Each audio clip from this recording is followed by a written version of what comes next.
The purpose of this section is to familiarize you with liquids and gases. First up, a liquid is a substance that has a definite shape, but it takes on the volume of its container. Depending on what container you pour your liquid in, its shape will be dependent on the container you place it in.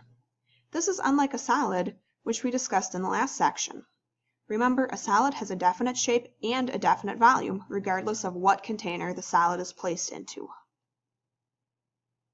Now we're going to look at 5 properties of liquids. First off, we have cohesion. Remember from the last section, the cohesion is the force of attraction between like molecules.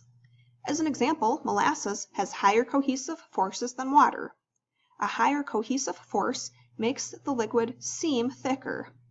In terms of car engine, if you have cold oil in an engine, it takes a much longer time to drain than if you ran the car for a while and the oil is already warm and thus drains faster. This means the cohesive forces in cold oil are stronger than in warm oil. We can also look at cohesion in terms of water droplets. Cohesion in water is the property that makes water molecules attracted to one another. In each individual drop, we can find millions of water molecules made up of 1 atom of oxygen and 2 atoms of hydrogen held tightly together by covalent bonds. The slightly negative side of one water molecule comes into contact with the slightly positive side of another molecule. They are attracted and seem to stick together to form large raindrops.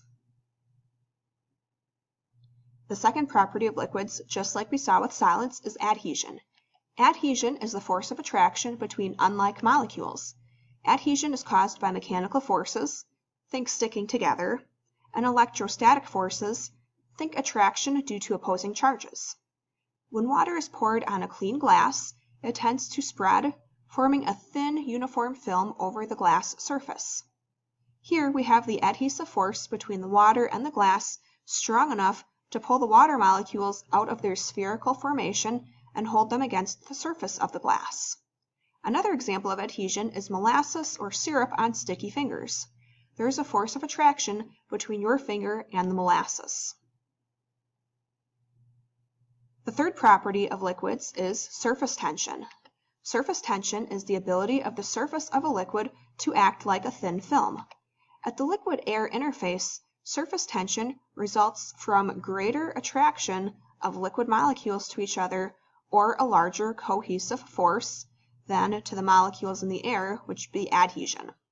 The net effect is an inward force at its surface that causes liquid to behave as if its surface were covered with a stretched elastic membrane.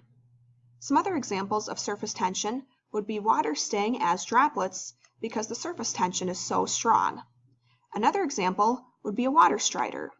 A water strider is able to walk on water because its weight is evenly distributed across its 6 hydrophobic or water-resisting legs, even though they are somewhat heavy. In the next video, we will look at the remaining properties of liquids.